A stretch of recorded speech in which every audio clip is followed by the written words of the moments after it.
Hi guys, and welcome back to my channel.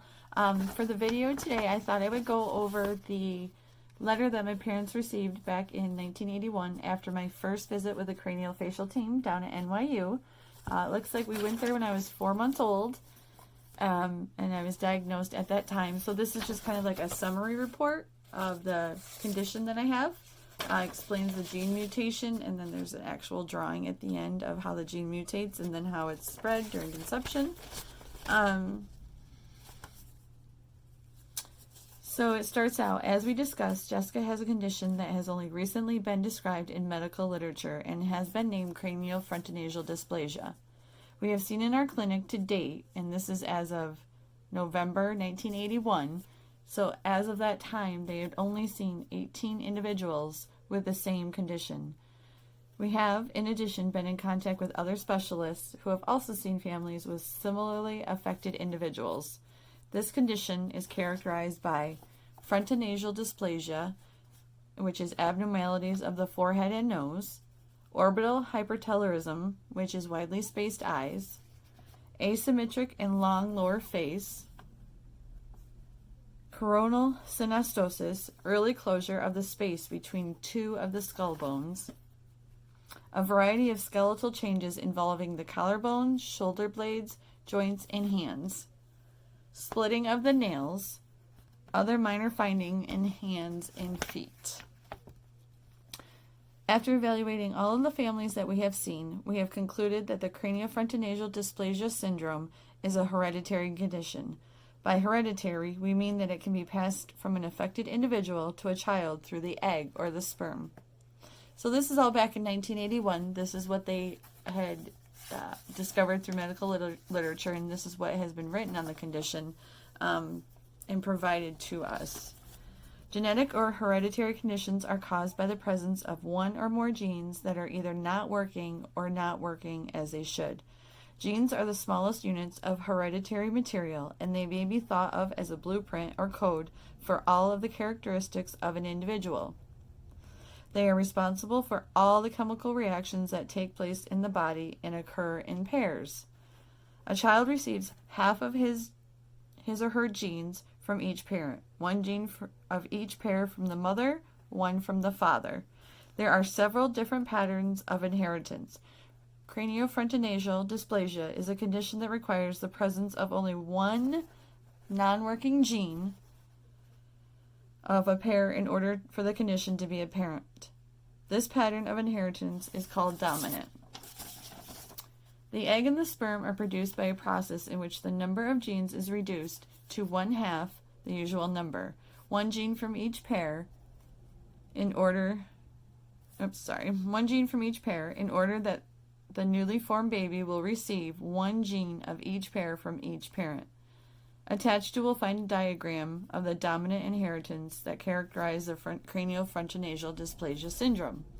The fertilization takes place at random, and there is no way to know whether a cell carrying the non-working gene is involved in the conception. The diagram shows not only the possible fertilizations, but also the percentage chance that each one will occur.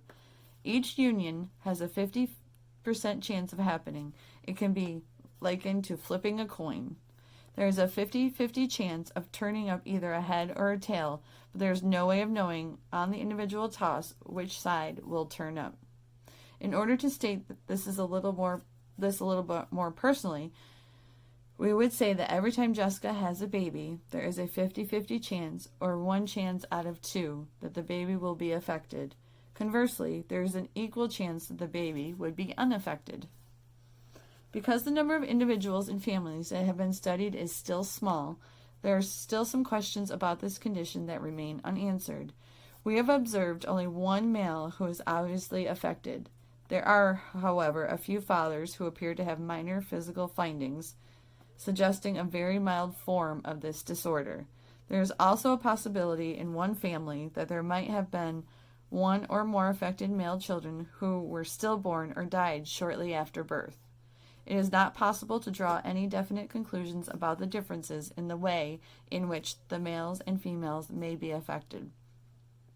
We have observed one family in which a mother who is obviously affected has given birth to an affected daughter, and other families with an affected parent and one or more affected children have also been observed. So in my own life, this rings true.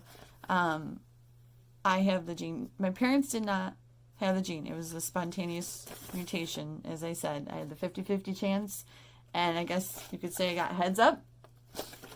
So I have the condition. Now, with each of my pregnancies, at this time, they also stated that there was a 50-50 chance. I do have a daughter who is 16. She is affected, and she has the gene. And I do have a son, and he does not have the gene. So this part is, you can see, as in the studies that they did, it is common to have one or more children affected, and males have a lower risk than females, which ring true in just my situation. Others may have it different, where all children are affected, or maybe none of the children are affected. Mine was a 50-50 chance. My daughter has it, and my son does not. In your family, as in most families we have seen, it appears that this condition has occurred as a result of the new mutation. A mutation is a change that can take place in a gene that may be either helpful or harmful, or sometimes both. Mutations occur naturally and can neither be predicted nor prevented. They may take place in either the egg or the sperm. Couples who have a child with a condition that has arisen because of a new mutation have less than a 1% reoccurrence risk. So, to sum up this part, they're saying that this was a new mutation in the gene. My parents had had 2 prior births, a healthy son and a healthy daughter, who did not have this condition. And then there was a mutation during this conception where I received the gene and therefore had the condition. But like it also says, there's only a 1% chance that they can then carry it on to another offspring. They ended up having a child after me, and that child was not affected. My siblings have children, and they are not affected. I was the only one in the family to be affected, and I have affected one of my 2 offspring. And then it just states on the next time I'm there that I should have x-rays done at the clinic to better understand the condition more fully. And then it says, because it is upsetting to have a child born with any problems present at birth, you may have some concerns that you would like to discuss further. We are always available. And then we would also suggest that at a time when Jessica is considering childbearing, that she have genetic counseling in order to understand her risks more fully. At the time when all through my teen years into adulthood, early adulthood, I had always known that there was a 50-50 chance that I could give it to my offspring. So I knew that kind of going in. I did not have, as far as I know, I don't believe I ever had the genetic testing done. If I did, it was when I was much younger, like 10 or younger, because I never remember my teen years having it done. And also, my child, I have not had her have the genetic testing done. It's something we should do eventually. I know the gene is there. I know it's identified. But it would be just, I guess, be nice to have a clear written statement on that part. And the next page is just the graph of the genetic mutation. And I will put that up at the end of the video so you guys have a little bit more chance to look at it. It is pretty neat. And this is all about dominant inheritance, working genes versus non-working genes, and then how the split happens and how a child can be affected.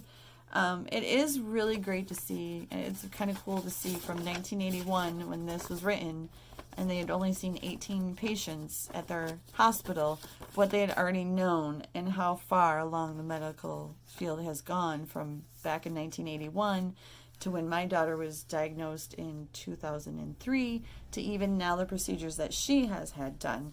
So this early history and this early studying of this condition has led to a lot of great things. And this was just the beginning of their findings and just the beginning stages of the medical literature that they had to write about. I know at NYU I was one of the doctor's first patients back in 1981 because there were so few affected. I would have been at least one of 18. So that's pretty cool. And if you have any questions or want to know anything further, just comment down below. I'll try to answer as much as I can, and if not, I will reach out. I have some great resources to get information from, and I'd be happy to share it. Thanks, guys. See you in the next video.